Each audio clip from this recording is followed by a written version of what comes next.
Assalamualaikum warahmatullahi wabarakatuh. Perkenalkan, nama saya Haya Halifiah Marwah dengan nomor induk mahasiswa 119300339. Saya dari semester 3 dari jurusan Hukum Tata Negara Fakultas Syariah dan Hukum Universitas Islam Negeri Sunan Gunung Jati Bandung. Di sini saya akan memaparkan sedikit materi mengenai mata kuliah Hukum Tata Negara dengan dosen pengampu, yaitu dosen pertama Profesor Dr. Izam Pautanu MAG, dan dosen yang kedua yaitu Bapak Lutfi Fahrul Rizal SSY. Di sini saya akan memaparkan materi mengenai hak asasi manusia. Hak asasi manusia atau yang sering kali disingkat dengan HAM adalah hak yang dimiliki oleh manusia yang telah diperolehnya dan dibawanya sejak dalam kandungan dengan tidak membedakan bangsa, ras, suku, agama, maupun jenis kelamin, dan sifatnya ini bersifat universal. Hak asasi manusia pada hakikatnya adalah hak-hak yang dimiliki oleh setiap manusia hanya karena ia manusia. Dengan demikian, hak asasi manusia mengandung makna.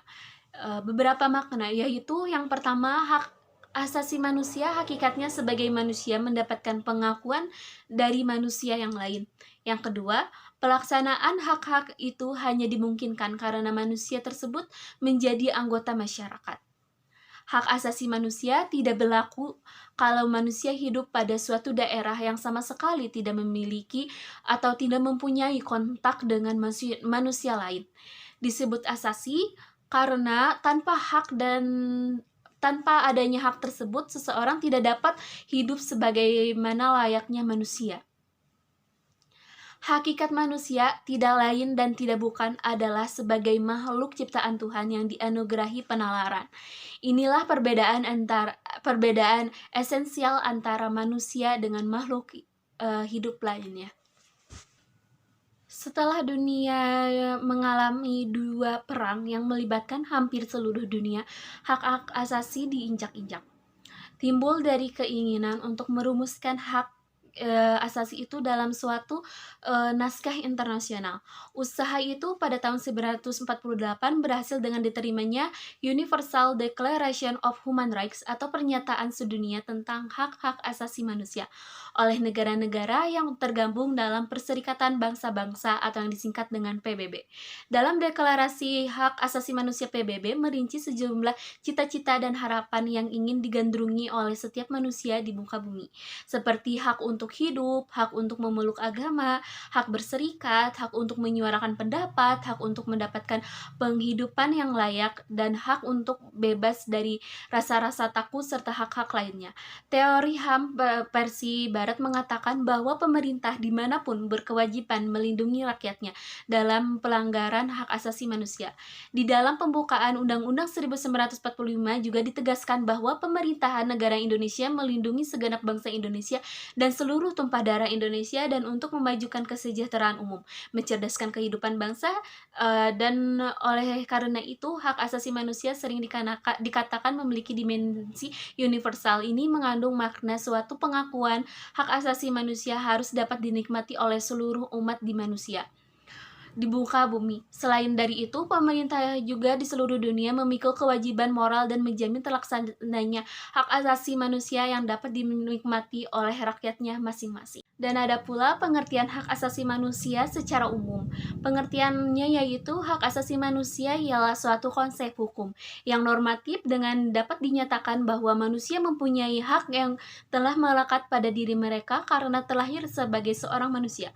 Hak asasi manusia ini dapat berlaku kapanpun dan dimanapun serta tanpa terkecuali kepada siapapun, sehingga mempunyai sifat yaitu yang bersifat universal. Selanjutnya yaitu sejarah dari hak asasi manusia. Adapun sejarah dari hak asasi manusia yang dapat kita pahami yaitu terbagi menjadi dua macam, yaitu pada masa kemerdekaan.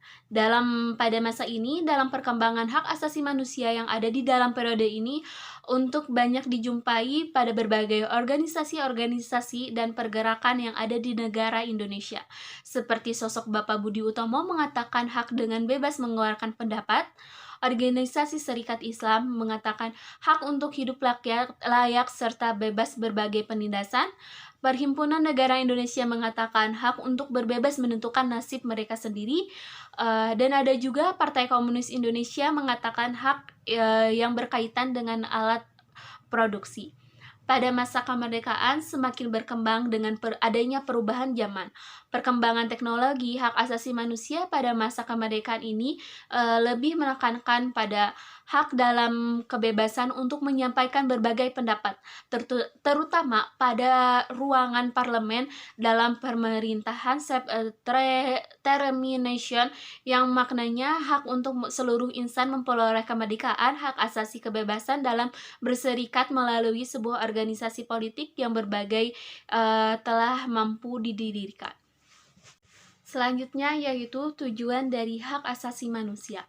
Adapun beberapa tujuan dari hak asasi manusia adalah sebagai berikut, yaitu melindungi seluruh hak manusia seperti melindungi seseorang dari suatu kekerasan serta pelecehan, kembangkan seluruh rasa untuk saling menghormati di antara semua orang-orang, dorong berbagai tindakan yang sadar dan mudah bertanggung jawab untuk dapat memastikan bahwa hak orang lain yang tidak dapat dilanggar.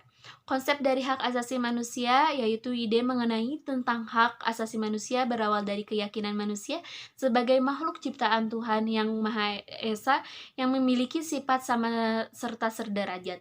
Maknanya, manusia dilahirkan dalam sebuah keadaan yang bebas dan memiliki martabat serta hak-hak yang dapat yang sama. Karena daripada itu, seluruh manusia diperlakukan dengan secara adil dan secara beradab. Dengan sifat yang universal, dengan maksud semua merata antara suku, kepercayaan, ras, gen, dan lain sebagainya, untuk manusia yang berilmu dan beradab akan dapat memahami hak asasi manusia sebagai hak setiap manusia. Hak asasi manusia adalah fitrah serta anugerah yang telah ada sejak manusia terlahir di dunia. Hak asasi manusia merupakan pemberian dari Tuhan yang Maha Esa tanpa ada atau pengakuan dari seseorang. Hak asasi manusia pada setiap manusia benar ada pada manusia. Setiap orang dapat melanggar hak asasi manusia namun tidak dapat untuk menghapuskan hak asasi manusia itu sendiri. Selanjutnya yaitu kewajiban hak asasi manusia. Adapun kewajiban dasar manusia ialah sebagai berikut. Di antaranya seluruh orang di wilayah kedaulatan NKRI baik itu warga negara Indonesia bahkan warga negara asing wajib untuk selalu patuh kepada undang-undang hukum yang telah ditetapkan dan yang masih berlaku, baik secara tertulis maupun dengan cara yang tidak tertulis serta menurut hukum internasional. Warga negara kemudian wajib ikut dalam kegiatan bela negara. Setiap orang wajib untuk menghormati seluruh hak asasi manusia yang dimiliki oleh orang lain. Setiap orang berwajib untuk selalu tunduk serta patuh pada batasan-batasan yang telah berlaku. Makna hak asasi manusia dalam pengertian hak asasi manusia atau HAM terkandung dalam dua makna. Di dalam makna tersebut ialah yang pertama, di mana bahwa hak asasi manusia merupakan sebuah hak alamiah yang telah melekat pada diri seseorang atau manusia sejak mereka lahir. Yang kedua, bahwa hak asasi manusia merupakan alat atau sebuah instrumen yang memiliki fungsi untuk menjaga baik harkat dan juga martabat manusia sebagai kodratnya. Selanjutnya ada macam-macam hak asasi manusia. Dalam macam-macam hak asasi manusia ini terbagi dari berbagai macam. Yang pertama yaitu hak asasi pribadi. Hak asasi pribadi atau personal right yaitu hak asasi pribadi setiap manusia, hak dalam kebebasan untuk dapat bergerak, untuk berpergian, serta untuk berpindah tempat dari tempat yang satu ke tempat yang lainnya, memiliki hak dalam kebebasan untuk mengeluarkan serta menyatakan berbagai pendapat. Hak kebebasan menentukan serta aktif dalam berorganisasi atau sebuah perkumpulan, memiliki hak serta kebebasan untuk memilih, untuk memeluk, dan juga menjalankan berbagai agama serta kepercayaan yang telah diyakininya secara masing-masing. Yang kedua ada hak asasi politik atau yang disebut dengan political right. Eee, se Yaitu hak asasi politik, hak untuk dapat menentukan berbagai pilihan dalam sebuah pemilihan. Memiliki hak serta sebagai kegiatan dari pemerintah, hak untuk membuat serta mendirikan partai politik dengan partai politik dan juga organisasi politik lainnya. Memiliki berbagai hak untuk dapat membuat serta mengajukan sebuah usulan sebagai petisi. Yang selanjutnya, yang ketiga ada hak asasi hukum atau legal equality right. Adapun macam dari hak asasi hukum ini yaitu hak untuk mendapatkan berbagai perlakuan yang dianggap sama dengan berbagai nilai hukum, dan juga pemerintah mempunyai hak untuk mereka menjadikan berbagai pegawai negeri sipil atau disingkat dengan PNS. Hak mendapatkan berbagai layanan serta perlindungan hukum. Yang keempat ada hak asasi ekonomi atau property rights. Dalam hak asasi ekonomi ini yaitu memiliki hak dalam kebebasan untuk melakukan berbagai kegiatan jual beli, hak untuk kebebasan untuk mengadakan berbagai perjanjian kontrak, hak untuk dalam kebebasan untuk menyelenggarakan transaksi sewa menyewa, kemudian juga hutang piutang dan lain sebagainya. Memiliki hak kebebasan dan untuk sesuatu yang dimiliki, hak mempunyai untuk mendapat pekerjaan yang dianggap layak. Yang selanjutnya ada hak asasi peradilan atau procedural right. Dalam hak asasi peradilan ini mempunyai hak untuk mendapatkan pembelaan dalam hukum di dalam pengadilan, hak persamaan atas semua perlakuan penggeledahan, kegiatan penangkapan, tempat dan penahanan juga dalam penyelidikan di mata lembaga hukum. Yang selanjutnya ada hak asasi sosial budaya atau yang biasa disebut dengan social cultural right.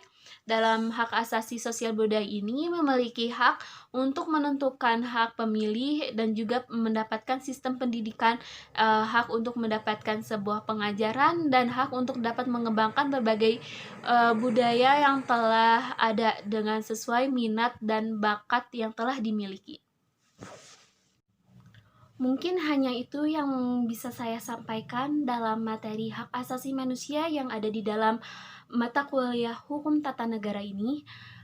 Kurang lebihnya saya mohon maaf dan terima kasih atas perhatiannya. Billahi taufiq wal hidayah. Wassalamualaikum warahmatullahi wabarakatuh.